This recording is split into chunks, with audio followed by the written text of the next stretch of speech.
Esse é o Sou Bela, um podcast sobre o universo feminino. Aqui vamos discutir ciência, saúde, sexo, espiritualidade e como achar paz e felicidade na loucura da vida diária da mulher madura. Tudo de forma prática e objetiva, baseada nas novidades científicas e anos de experiência trabalhando com e sendo mulher. Bem-vinda ao Sou Bela. Agora que você já aprendeu quem são os jogadores importantes nesse time de hormônios, o que cada um deles faz e a falta que eles fazem quando nos deixam, vamos aprender um pouco sobre como pensar em terapia de reposição hormonal ou TRH. Hoje eu vou falar da minha posição sobre os riscos de reposição, se estrogênio causa câncer, o que as evidências atuais mostram e por que talvez precisemos aprender a pensar sobre saúde sem tanta passionalidade e com muito mais conhecimento. Por que será que o tema reposição hormonal na mulher é tão controverso e gera tanta reatividade, resistência entre as próprias mulheres? Por que você acha que não precisar te faz superior? Às vezes é preciso muito mais do que somente força de vontade para nos sentirmos melhor. Quando um homem é recomendado a testosterona, ninguém fica nesse mimimi de falta de força de vontade ou que vai triplicar o risco dele de câncer. Claro, tudo ainda é avaliado, mas com muito mais frieza e imparcialidade emocional. E sem julgar o caráter do paciente. Quando uma mulher jovem vai ao médico e descobre hipotiroidismo, ninguém frita se realmente precisa tomar o hormônio tiroidiano. Algumas tomam e melhoram muito, outras tomam e não melhoram nada. E aí, param de tomar e partem para outra, mas sem nenhum drama. Isso também é reposição hormonal. E se você tomar hormônio tiroidiano e tiver um estilo de vida caótico, o remédio sozinho não vai te segurar. Quando um paciente está com diabetes e lhe recomendam insulina, de novo, insulina é um hormônio que vai te ajudar com algum objetivo. Ninguém surta e vai no Instagram dizer que isso é uma irresponsabilidade. Mas tomar o remédio para diabetes não isenta ao paciente a responsabilidade de se alimentar melhor, de se exercitar e de reavaliar o seu estilo de vida. Não, o medicamento é uma ajuda para chegar em um objetivo final. E qual seria o objetivo final de qualquer intervenção médica ou nutricional? Alguns vão dizer melhorar a qualidade de vida, sem dúvida. Mas de verdade, o que estamos realmente buscando? Na minha opinião, intervimos para prevenir morte antes do tempo e dor desnecessária ou para amenizar sofrimento que não pode ser evitado, seja esse sofrimento físico, emocional e até espiritual. Quando está tudo indo bem, ninguém precisa de ajuda. Então, quando as mulheres me perguntam, será que eu preciso fazer reposição hormonal? A minha resposta sempre é, talvez sim, talvez não. E como é que a gente vai descobrir? Infelizmente, exames laboratoriais sozinhos não são um diagnóstico e não vão nos dar muitas pistas. Uma mulher pode estar se sentindo ótima com hormônios no nível X, enquanto a outra despedaçada. E é por isso que dizemos que a diagnose de climatério como uma condição a ser tratada é clínica. Se você tem 45 anos, você está no climatério. Se você está há 1 ano sem menstruar, você já está na menopausa. Aliás, um parênteses aqui. Se você é jovem, e eu vou colocar jovem aqui, quem está com menos de 40, e de repente parou de menstruar, aí pode não ser menopausa, e sim o que chamamos de amenorreia. Uma condição que pode ser causada por diversos fatores, mas que eu não vou falar disso agora. Então, assumindo uma mulher no final dos seus 40 anos que está há 1 ano sem menstruar, você não precisa nem de exame, nem de médico para te dizer que se não menstrua há 12 meses consecutivos, você está na menopausa. Mas estar no climatério O estar na menopausa é uma fase da vida, como a adolescência, que a princípio não requer tratamento médico. Isso não é doença. Mas se você está tendo sintomas, aí é que a conversa muda. A gente já discutiu muito os sintomas que são causados pela queda dos hormônios sexuais nos episódios passados e eu ainda vou falar mais sobre eles no futuro, assim como vou falar como que essa queda impacta outros sistemas, como por exemplo o funcionamento da tireoide e como o seu corpo gerencia açúcar, uma condição que eu dei o apelido de tiropausa, por ser a interseção entre uma disfunção tiroidiana, a menopausa e a resistência à insulina, ou o trio parada dura. Ou seja, a gente ainda tem muito assunto por aqui, mas como muitas de vocês estão me perguntando, será que eu preciso fazer reposição hormonal? Eu resolvi fazer esse episódio para te ajudar a chegar em uma decisão. A primeira reflexão a ser feita é: será que a sua queda hormonal está impactando a sua qualidade de vida? Se sim, vamos intervir. E não tem data, idade ou exame que vai determinar isso. Nunca é cedo demais, nunca é tarde demais. As coisas que a gente vai poder fazer dependendo dessa data é que vão mudar. As ferramentas vão ser diferentes, mas você sempre pode melhorar.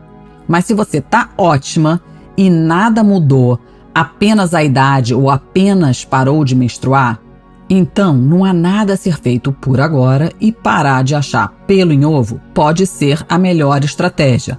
Mas na minha experiência, você seria quase um unicórnio. Se eu acho melhor começar mais cedo do que mais tarde? Absolutamente sim. Mas de novo, quão cedo? Aí entra a mágica da análise clínica. Pegando um exemplo de diabetes. Se a gente intervir quando as ilhotas pancreáticas ou as células beta no seu pâncreas ainda estiverem funcionando, talvez a gente consiga reverter a doença. Se esperamos a pessoa passar 10 anos lidando com diabetes, talvez a gente não consiga trazer essa função de volta e ela está destinada a uma vida com a condição. De novo, não que a menopausa seja doença, mas se você espera chegar no fundo do poço, será mais difícil obter progresso e apesar da menopausa não ser uma doença, o impacto que a queda hormonal tem em outros sistemas pode gerar um estado de doença que talvez pudesse ter sido evitado se você tivesse intervido mais cedo. De novo, e eu falo isso sempre, não tem por que esperar parar no meio da rua por falta de combustível antes de encher o tanque. Por isso, para mim, não faz sentido esperar entrar na menopausa para intervir se você não estiver se sentindo bem. E quanto mais pesquiso, mais chego à conclusão que a melhor fase de fazer reposição e outras intervenções é no climatério e não na menopausa. Então, esquece essa história de que você precisa esperar o seu aniversário de 12 meses. Eu não estou dizendo necessariamente fazer reposição assim que você completou 40, mas entender o que pode ser feito, as suas opções, os seus riscos, as suas escolhas e aprender que sim, a partir dos 40, o seu estilo de vida precisa mudar. Aí agora, o elefante na sala e o risco de câncer de mama. Mínimo, mas existe, e eu prometo fazer um episódio inteiro sobre isso. Mas como eu sou super perfeccionista e quero ser bem precisa nas minhas informações, eu ainda estou com ele aqui no forno, colhendo o máximo de informações possíveis, e como não param de publicar estudo, eu vou adiando esse episódio. Mas voltando aos riscos. Qualquer análise de risco bem feita leva em consideração os potenciais ganhos versus os potenciais riscos. E o que eu vejo muito no mundo médico e na mídia é que só se fala do potencial risco. Não se leva em consideração tudo o que pode melhorar e nem o risco de não fazer nada. E esse é o que mais me preocupa. Viver é uma constante análise de risco. E eu vou continuar aqui com a minha analogia de carro. Como é que eu vejo a nossa progressão de vida e os aspectos controláveis da nossa saúde? Imagina que a sua vida é o tempo que você leva para dirigir um carro do ponto A ao ponto B, onde o ponto B vai te levar para um penhasco. Fica aqui comigo, sim, é um pouco trágico, mas concorda que a única certeza que a gente tem é que esse corpo físico, uma vez encarnado, vai morrer. Então, continuando, você tem 2 pedais, o pedal do acelerador e o pedal do freio. Os seus pés estão sempre nos 2 pedais. Então, a sua influência, o que você tem controle nessa trajetória, é realmente quão forte você está pressionando cada um deles. Nessa analogia, nunca há um ponto ou um momento em que o carro não esteja se movendo em direção à beira desse precipício. Ele nunca para. Mas você pode fazer coisas que realmente acelerem a sua direção, o que significa que você está se movendo em direção à morte mais rapidamente, se você estiver pressionando muito mais no acelerador do que no freio.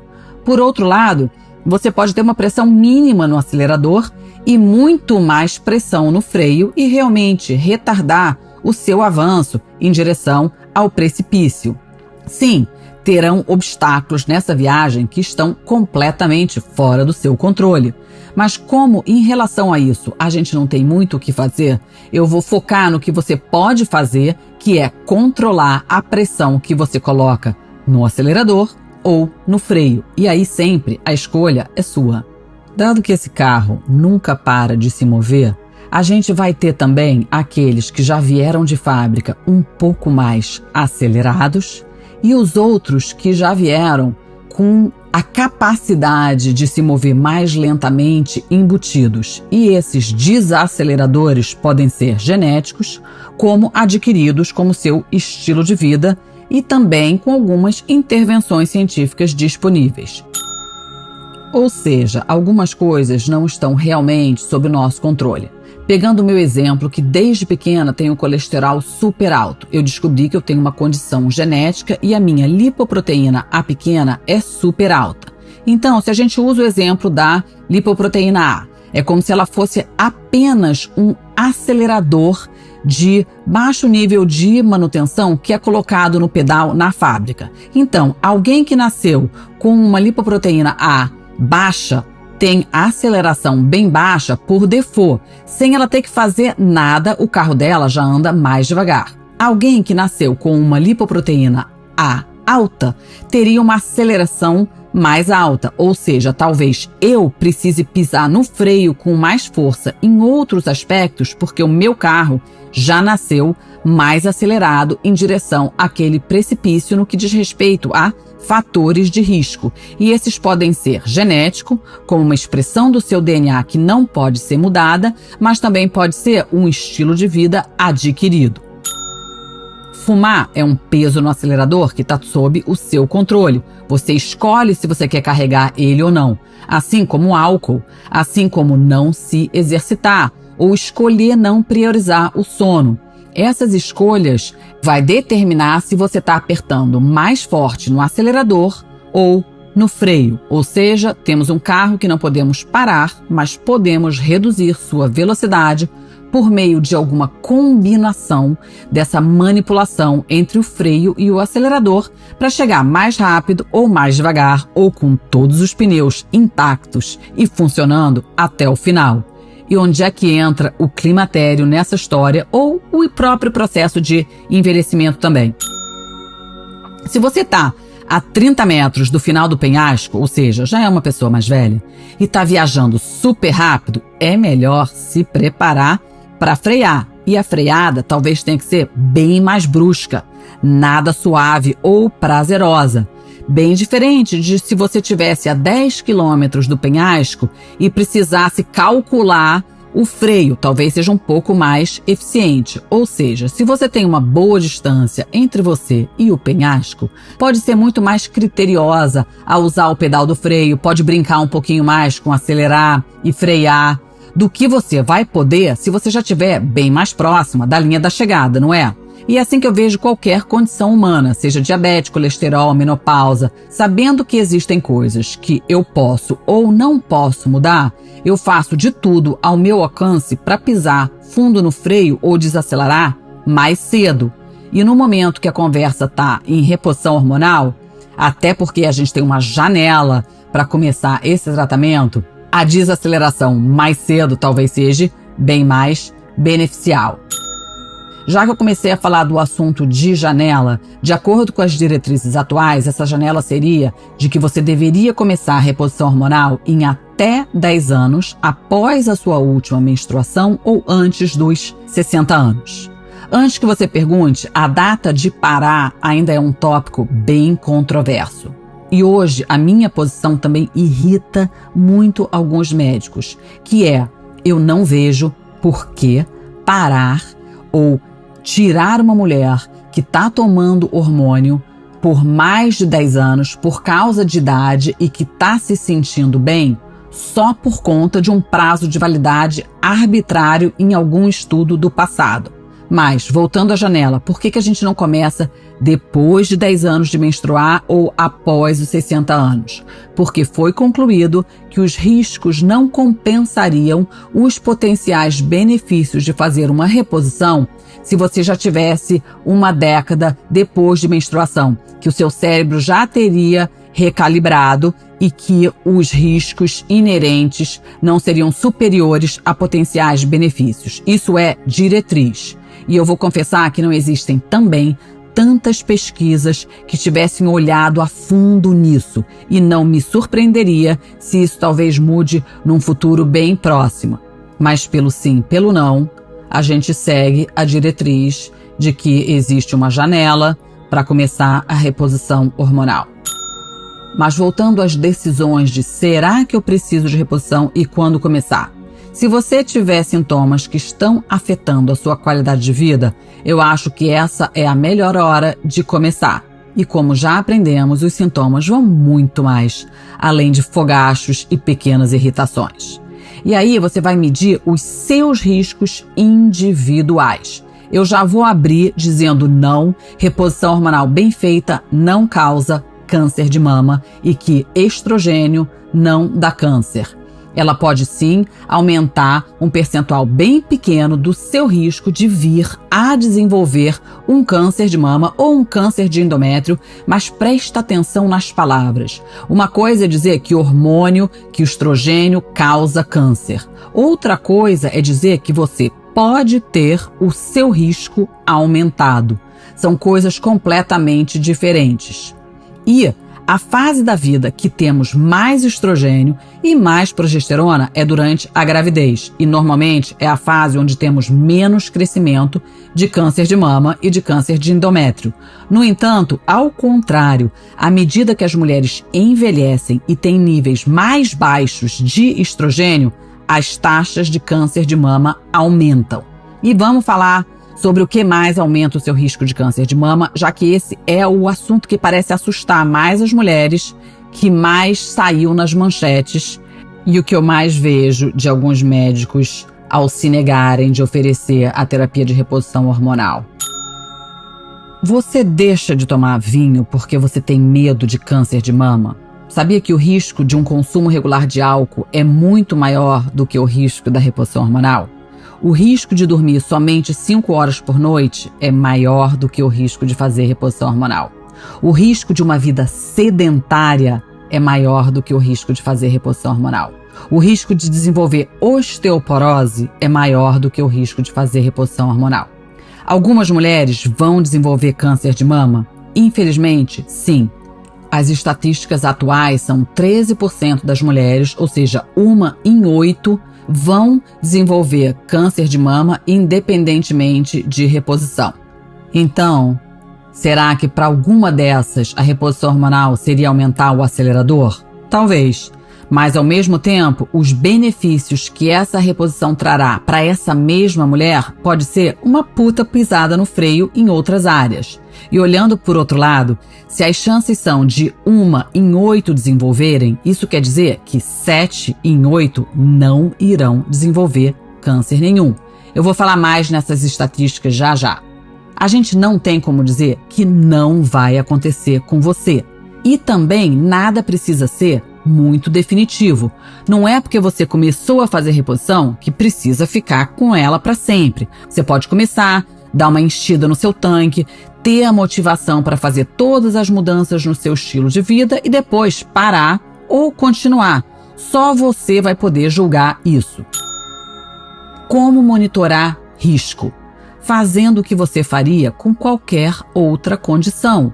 Cuidando através de um profissional da sua confiança, fazendo exames frequentes e monitorando as mudanças. Todo remédio tem risco, estatina traz risco, remédio para pressão traz risco, mas quando você começa a tomar, você acredita que o benefício potencial de evitar um ataque do coração justifica tais riscos. E no caso da reposição, o seu risco é maior durante o primeiro ano, e aí depois ele vai diminuindo. Mas claro, você deve monitorar o tempo inteiro. E quão comum é câncer de mama?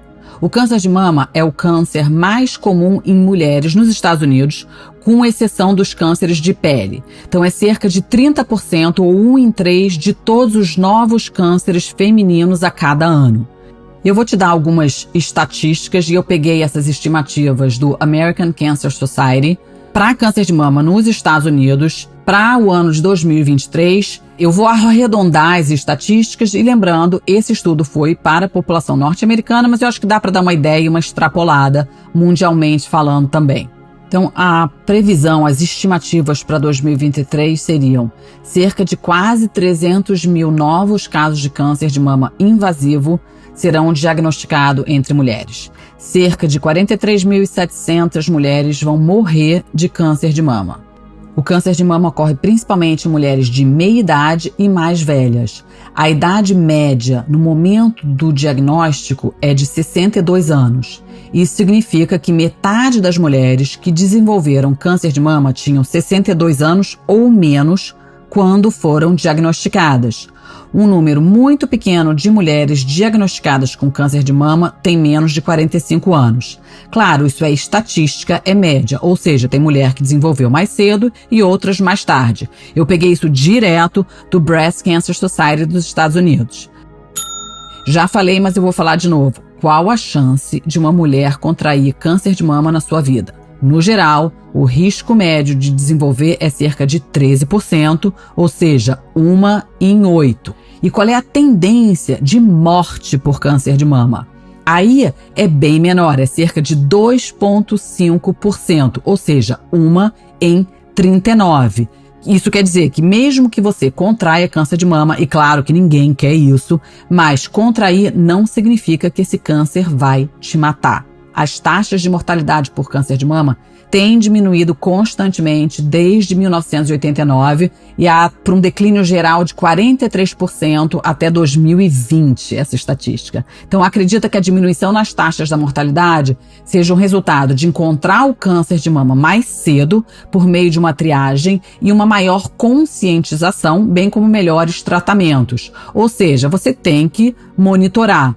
Mas parece que o declínio diminuiu ligeiramente nos últimos anos. Por que eu estou falando isso? Porque esses riscos não são tremendamente aumentados com uma reposição como se propôs no passado. Além disso, o tipo de reposição hormonal mudou, mas o estudo de que era usado no passado e o estudo que gerou as manchetes, que foi do WHI e assustou a comunidade científica, ele é controverso, ele é cheio de nuances e problemas e as suas conclusões, mesmo usando os hormônios antigos, não foram cientificamente ou estatisticamente relevantes e eu entro em detalhes sobre eles no futuro, mas a fama ficou, apesar de várias passagens desses estudos já tiverem sido retratados. Mas o medo tá aí e alguns médicos simplesmente se recusam a fazer reposição hormonal. Mas eu sempre falo que ninguém está discutindo o risco de não repor. O que mata mais mulheres na meia-idade não é câncer de mama, e sim doenças cardiovasculares, que são muito aumentadas com a queda hormonal, assim como a osteoporose, que eu chamo de um assassino silencioso. Ninguém fala muito ou presta atenção nela, mas osteoporose é um grande preditor de mortalidade uma quebra de ossos que nos obrigue uma hospitalização a partir dos 50 anos terão impactos quase irreversíveis na nossa musculatura. Para não falar no impacto de cair e quebrar a cabeça do fêmur, por exemplo. Isso vai ter um impacto tremendo na nossa qualidade de vida e na nossa independência. E esses riscos podem ser mitigados quando cuidamos dos nossos hormônios e nos possibilitando uma melhor saúde muscular e óssea e, consequentemente, qualidade de vida. E por isso eu acho que considerar o risco de não repor como extremamente importante de colocar na balança. Para muitas, o risco de não repor pode ser bem maior do que o de fazer reposição hormonal quando levamos em conta tanto prevenção de doenças cardiovasculares quanto sarcopenia e osteoporose, que terão impacto direto em diversos outros aspectos do nosso metabolismo, da nossa saúde como um todo e na nossa qualidade de vida. Relembrando que a reposição com estrogênio ajuda não somente a aliviar os sintomas da menopausa, das ondas de calor e dos suores noturnos, mas outras constelações relacionadas com a queda do estrogênio, como palpitações, declínio cognitivo, dores articulares, distúrbios de sono e de humor, depressão. Em 1991, foi publicado um artigo chamado Incerteza sobre o estrogênio na pós-menopausa. É hora de agir, não de debater. Esse estudo sugeriu que o estrogênio era capaz de reduzir doenças cardíacas significativas em até 50%. Para você ter isso em perspectiva, em cada década da vida de uma mulher, a incidência de morte por doença cardíaca é maior do que a incidência de morte por câncer de mama. As doenças cardíacas matam mais mulheres do que as próximas 16 causas de morte, incluindo todas as formas de câncer, AIDS e acidentes. Além disso, os benefícios da terapia de reposição hormonal a longo prazo para as mulheres são que ela reduz o risco de osteoporose, demência e Alzheimer's. E tem alguns estudos apontando que a reposição também diminui o risco do câncer de cólon e também de diabetes. Esses últimos não é um consenso atual na comunidade, apesar de que as evidências já estão se demonstrando serem bem fortes. Um outro estudo mostrou que se todas as mulheres nos Estados Unidos fizessem terapia de reposição hormonal, isso aumentaria a sobrevida média das mulheres em 3,3 anos naquele país. Isso quer dizer que toda mulher precisa fazer? Não. Então, por favor, não alterem as minhas palavras, nem a minha linha de raciocínio. Eu estou fazendo uma análise fria de risco e benefícios como um todo e não do seu caso em particular. Cada mulher precisa fazer a sua junto com o seu médico. O que eu estou te dando é argumento para poder fazer essa decisão. E quais eu vejo serem riscos reais ou desvantagens da terapia de reposição hormonal? Embolia pulmonar, que é a obstrução de uma artéria nos seus pulmões, resultante de um tromboembolismo venoso, um coágulo de sangue.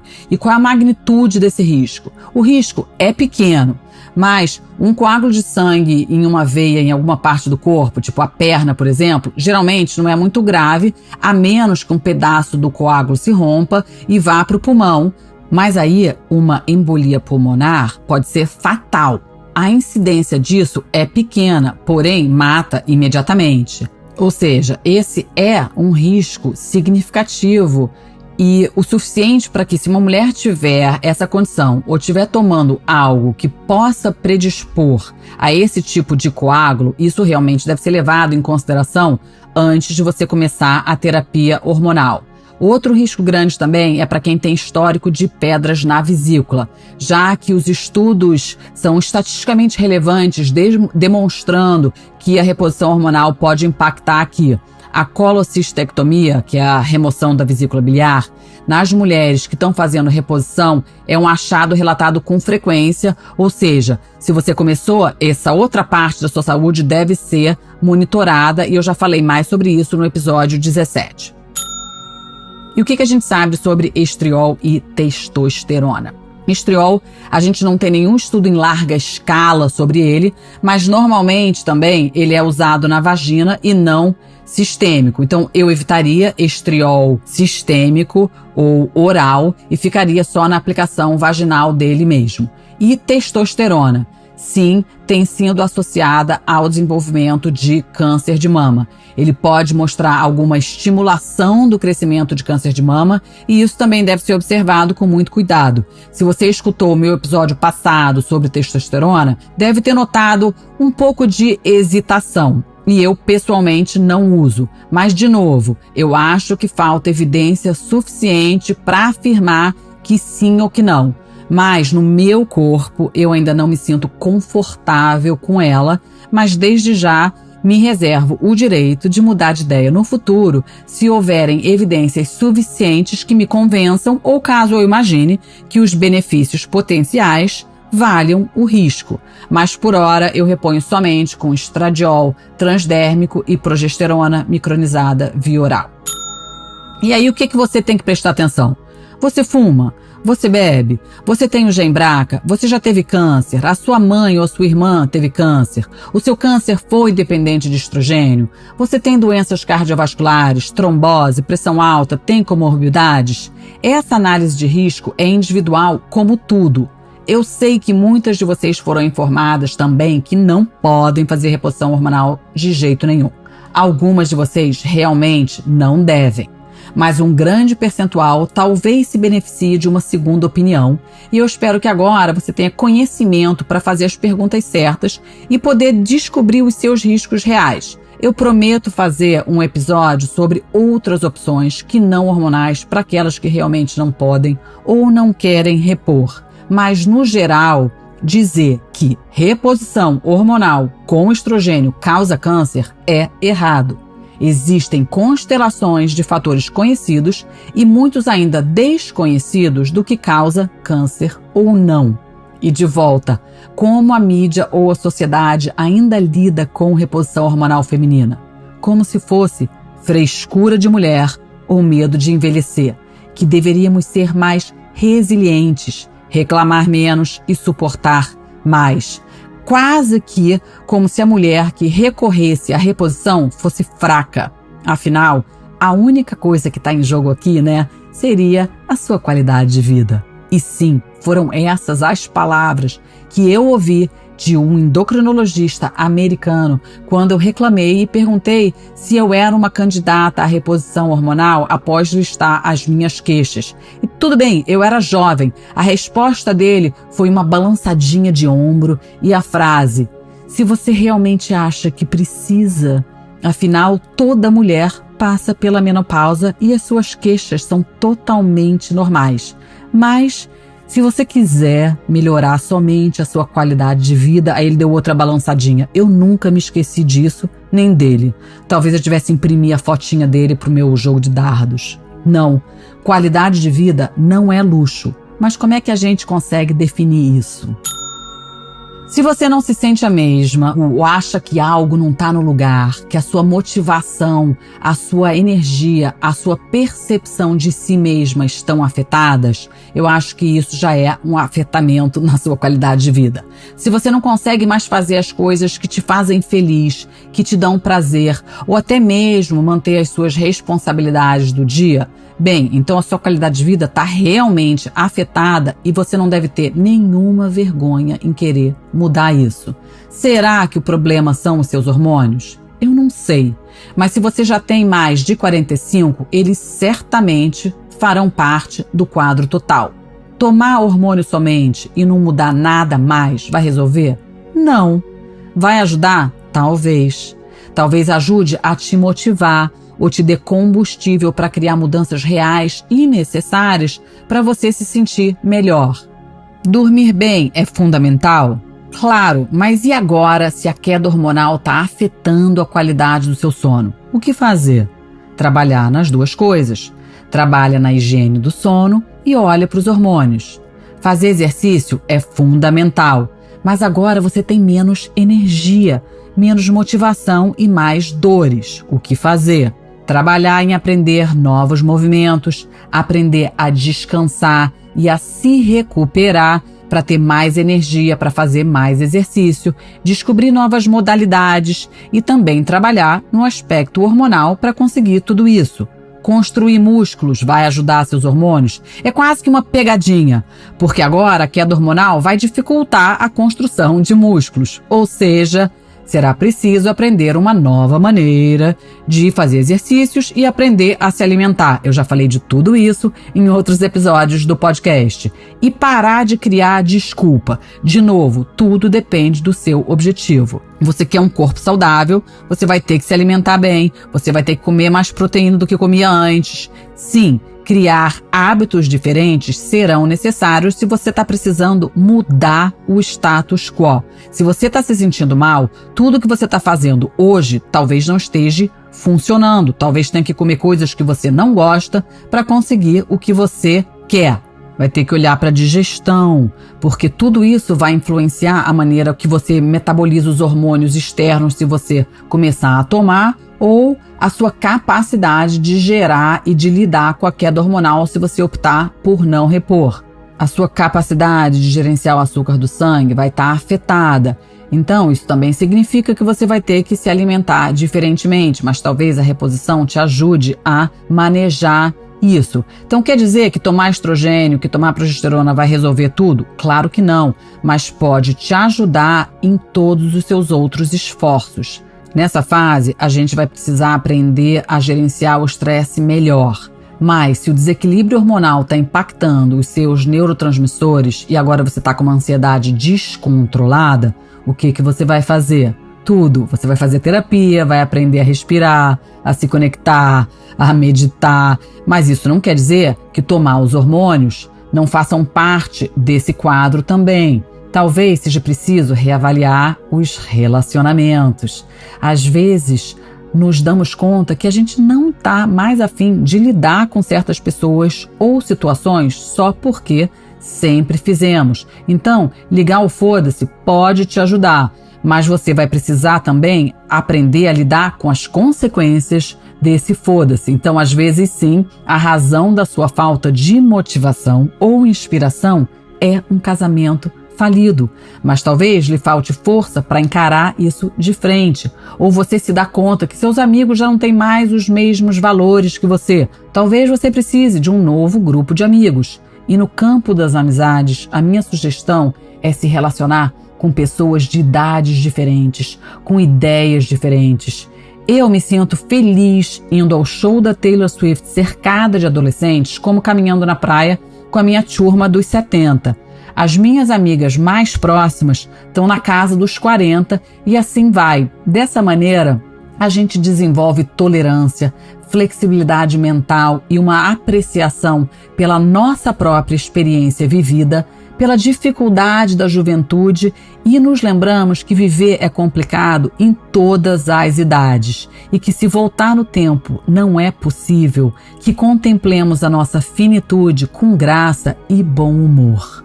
Sempre é tempo de começar novos projetos, de aprender coisas novas. Não é porque você está na meia idade que não deva investir em novas coisas, em expandir seus horizontes.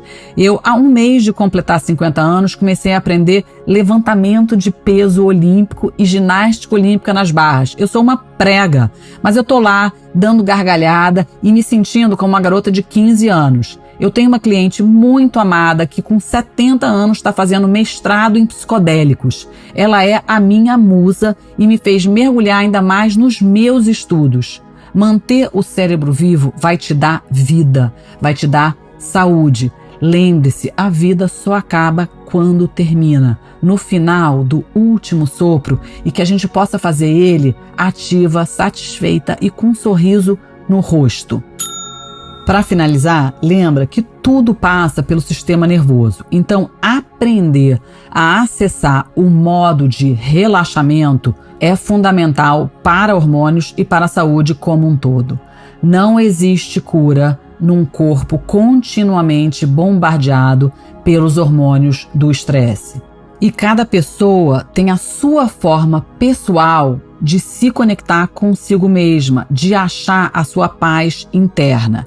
Eu preciso demais do mundo espiritual. Eu preciso de muita solitude e de contato com a natureza para me sentir minimamente equilibrada. Mas existem várias formas de ativar a sua energia inata. Alguns rezam, outros dançam, outros riem, outros meditam, fazem yoga. Lembre-se, isso não é luxo, é necessidade e mérito. Então, ache a sua maneira, não tenha medo ou vergonha de pedir ajuda, chora se for preciso, fale alto quando for necessário. Só você pode se colocar em primeiro lugar e essa é a hora. A sua saúde é sua responsabilidade e qualidade de vida é um direito de todas nós. Para terminar, já que o assunto era reposição e eu, para variar, saí numa tangente. Reposição hormonal, os riscos são bem menores do que nos informaram. Sim, existem riscos e essa é uma opção sua. Fazer ou não fazer. Só saiba que menopausa não é para ser sinônimo de sofrimento e você não tem que aturar calada. Até a próxima semana. Namastê.